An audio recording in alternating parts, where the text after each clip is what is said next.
The population of India, a case study analysis. Before I get into the details, I'm going to first introduce the country that I'm doing and its population. India is the second most populated country in the world, with a whopping 1.3 billion people living there. India is a country with a relatively large landmass of 3.287 million kilometers squared, which is why it can accommodate such a large population. The country has faced issues relating to crippling poverty and a lack of resources for decades, which has been a detriment to supplementing healthy development.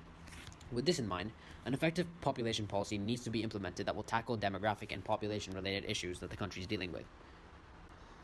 Next, we're going to be looking at life expectancy. Like I had said before, this is one of the most fluctuating graphs overall.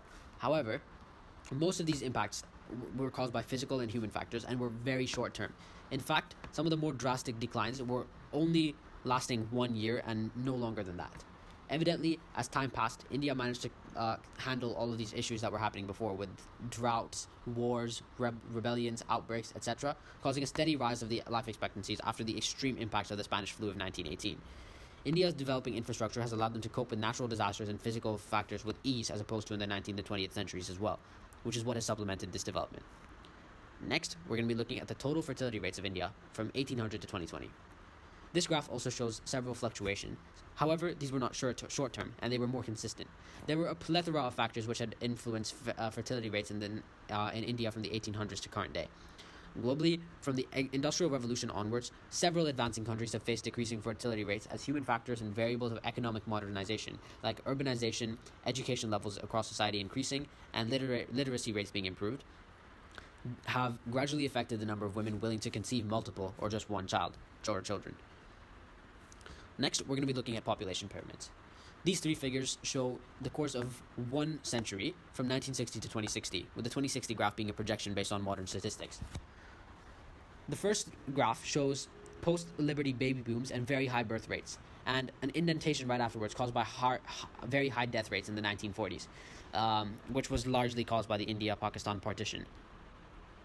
In addition to this, the India-Pakistan partition made India lose a lot of its population as well, and most of the young people actually moved to Pakistan, which is one of the reasons why there's such an indentation for the years aged 10 to 15, or 10 to 19, as compared to the ages of 0 to 9. But anyways, the country was in stage 1 of the demographic transition model at this time, with high birth and death rates and a slow or stable natural increase. The male to female ratio was almost exactly 1 to 1. Next is current day, India's population pyramid in 2020, and there were low amounts of people aged above 80 in 2020, or there are low amounts of people aged above 80 at this time, which is largely because there's a somewhat high death rate and not a very high life expectancy, and in addition, women tend to live longer than men. In addition to this, there are less people aged 0 to 9 than there are aged 15 or 10 to 15 because of the 2000 baby boom, which happened, of course, in the 2000s.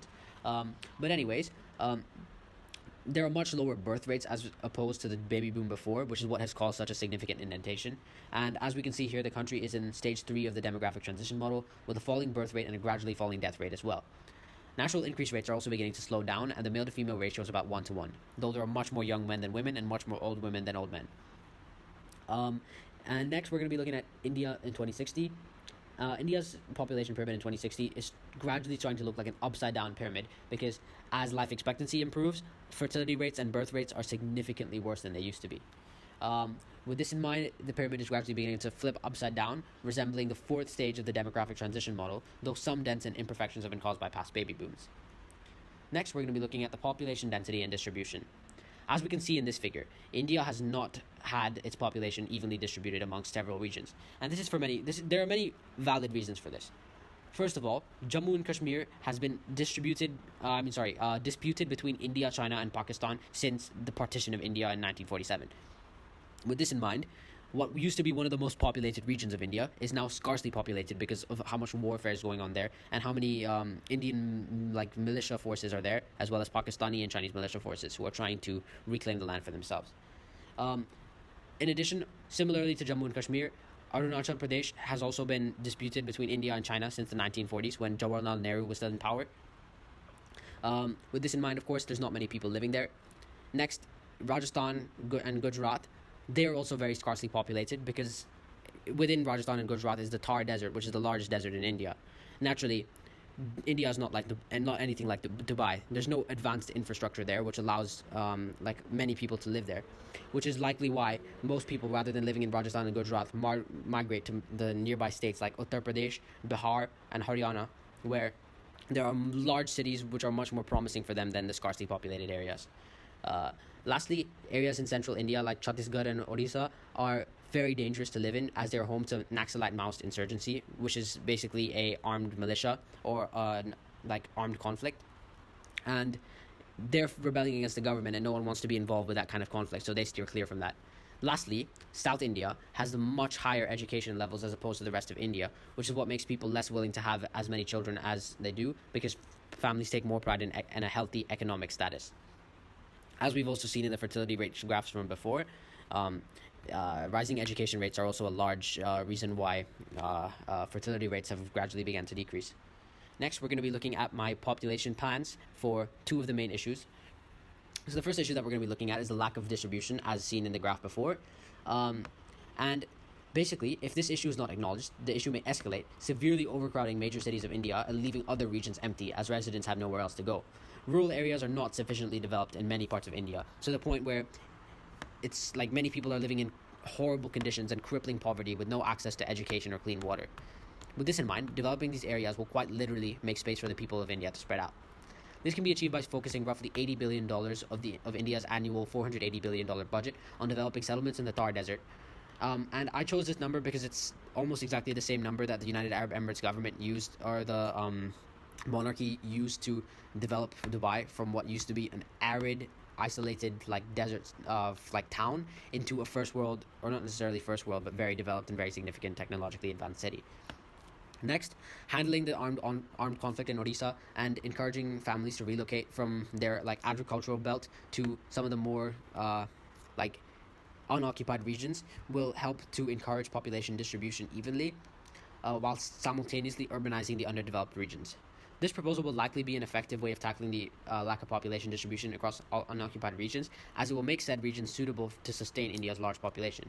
In addition, a more developed country with a better overall infrastructure also entails to an improved economy and much more job opportunities in some of the construction projects, etc. However, with this population plan comes a significant risk. Billions of dollars are required to put this policy into effect, and if it fails to evenly distribute people across the Indian landmass, billions of dollars will have gone to waste, which will be detrimental to the Indian government. Which is why, when implementing this policy, there must be a thorough risk assessment before it's implemented. The second issue is that obviously it's common knowledge that India has an extremely large overpopulated population, as it is one of the only two countries in the world with north of 1 billion residents. With this in mind, the country may not have enough resources in the near future to accommodate such a gargantuan population, which is why, I mean, of course, India could spend some of its like annual budget on starting mines and trying to increase their amount of natural resources to accommodate such a large population, but this will just encourage an even further or even more substantial growth of the population, which is really unhealthy. So rather than do that, action needs to be taken to mitigate future damages by reducing the amount of people who are being born each year. Currently, the abundance of people in the country contributes to several issues, with the most major being obviously the overconsumption of resources, overcrowding in urban areas, extreme production of pollution, production. These issues will lead to much more severe long-term effects if not taken care of, like a lack of resources for future generations to survive on, unlivable air quality levels, and a lack of space to accommodate such a large population. By utilizing the Indian national population's existing steps towards combating population issues, approximately $1.4 billion worth of yearly budget must be allocated in order to implement this policy. In order to reduce underage births or births before the age of 21 amongst women, officials can award an incentive of rupees to $500 to mothers who give birth to their first child after the age of 21, as opposed to the typical 16, 17, 18, or 19. Naturally, this will create breathing room, buying time for government officials to put the first population plan from the previous slide into effect, freeing up more space for people to live in. The second potential population plan would be to alter China's one-child policy to become a two-child policy. This will help keep the population growing at around the rate of replacement, while also prohibiting an unhealthily large family from coalescing into a socio-economic hazard, as many of the large overpopulated families in India have. The main issue with implementing this population plan, however, stems mostly from step 2. Implementing a two-child policy in a democracy is not a good move to make, because regardless of the benefits that this plan poses to the country, it will likely be frowned upon by the majority. Even if the legislative body are willing to implement this policy, the voting rights are in the hands of the people, so naturally they'll vote against something or some kind of idea that is different from the opinions of the majority. This will be a detriment to successfully implementing this policy.